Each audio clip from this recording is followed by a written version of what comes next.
નમસ્કાર, આપ જોઈ રહ્યા છો સંદેશ ન્યૂઝ, તમારી સાથે સત્યની સાથે તમામ મહત્વપૂર્ણ સમાચારો સાથે આજનો એજન્ડા સાથે હું છું અંકિત।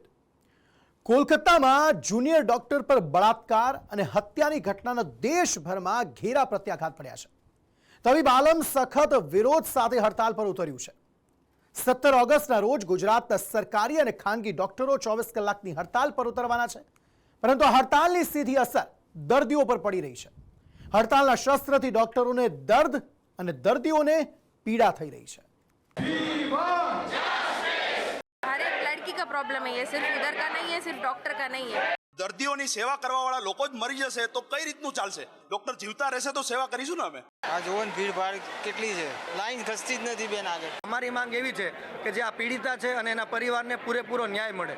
પશ્ચિમ બંગાળના કોલકાતામાં જુનિયર ડોક્ટર સાથે બનેલી દુષ્કર્મ અને હત્યાની ઘટના બાદથી તબીબ આલમમાં ચિંતા ફેલાઈ છે। રોષે ભરાયેલા દેશભરના ડોક્ટરો હડતાળ પર ઉતર્યા। રાજ્યની જુદી જુદી મેડિકલ કોલેજના વિદ્યાર્થીઓ અને તબીબો પણ હડતાળ પર ઉતર્યા છે। અમદાવાદની બીજે મેડિકલ કોલેજમાં તબીબો ઇમરજન્સી સિવાયના કામથી અડગા રહી પોતાના વિરોધ નોંધાવ્યો હતો। આગળ જતાં સિક્યુરિટી વધે, એ લોકોને એક ટાઈપનો મોરલ સપોર્ટ રહે, એના માટે અહીંયા આગળ અમે છીએ અને અમારી આ એક્શનના લીધે અમે દર્દીઓને કોઈ પણ જાતની હાલાકી ના પહોંચે એના માટે અમે ઇમરજન્સી સર્વિસીસ ચાલુ રાખી છે। આ એક સપોર્ટ ટાઈપની સ્ટ્રાઇક છે કે ત્યાં થયેલા ઇન્સિડન્ટને અને બીજા કોઈ પણ નવા આવતા ફર્સ્ટ યર MBBSના જુનિયર ફિમેલ ડૉક્ટરને એક ટાઈપનો સપોર્ટ રહી કે અમારા માટે કોઈ ઊભું છે, એના માટે આ સ્ટ્રાઇક। રાજકોટ સિવિલ હોસ્પિટલના તબીબોએ વિરોધ પ્રદર્શન સાથે હડતાળ યોજી। जो फ्रेम कर रहा है वो सब नहीं आने का, जो हुआ है, जो एक्चुअली किया है वो पकड़ा जाए, वो जस्टिस चाहिए हमको। बस हम सपोर्ट कर रहे हैं कोलकाता वाले। और हर एक लड़की का प्रॉब्लम है, ये सिर्फ इधर का नहीं है, सिर्फ डॉक्टर का नहीं है। ये हर बार हो रही है और हर बार नीचे दबाई जा रहा है। આ બધા વચ્ચે ગાંધીનગરની GMERS કોલેજના ડીન ઇન્ટર્ન ડોક્ટર્સ માટે એક પરિપત્ર જાહેર કરી ચૂક્યા હતા, જેમાં ડીને સુરક્ષાની જવાબદારી ડોક્ટરોના માથે ઢોળી હતી તેમજ એકલા બહાર ન જવાની સલાહ આપી, પરંતુ તેનો વિવાદ થતાં ડીને પોતાની ભૂલ સ્વીકારી અને પરિપત્ર રદ કર્યો। મહત્વનું છે કે ગુજરાતભરના ડોક્ટરો દ્વારા 17 ઓગસ્ટના રોજ 24 કલાકના હડતાળ પર ઉતરવાના છે। સરકારી ડોક્ટરો સાથે 28,000થી વધુ ખાનગી ડોક્ટરો હડતાળમાં જોડાશે। હોસ્પિટલમાં કોવિડ અને ઇમરજન્સી સિવાયની તમામ સેવાઓ બંધ રહેશે। દરેક ડૉક્ટર્સ જે એલોપેથિક ટ્રીટમેન્ટ કરી રહ્યા છે તેઓ તેમની OPD અને પ્રોસિજર્સ જેવા કે સર્જિકલ પ્લાન્ટ પ્રોસિજર્સ હોય તેઓથી અડગા રહેશે। દરેક હોસ્પિટલમાં ઇમરજન્સી સેવાઓ ચાલુ રહેશે।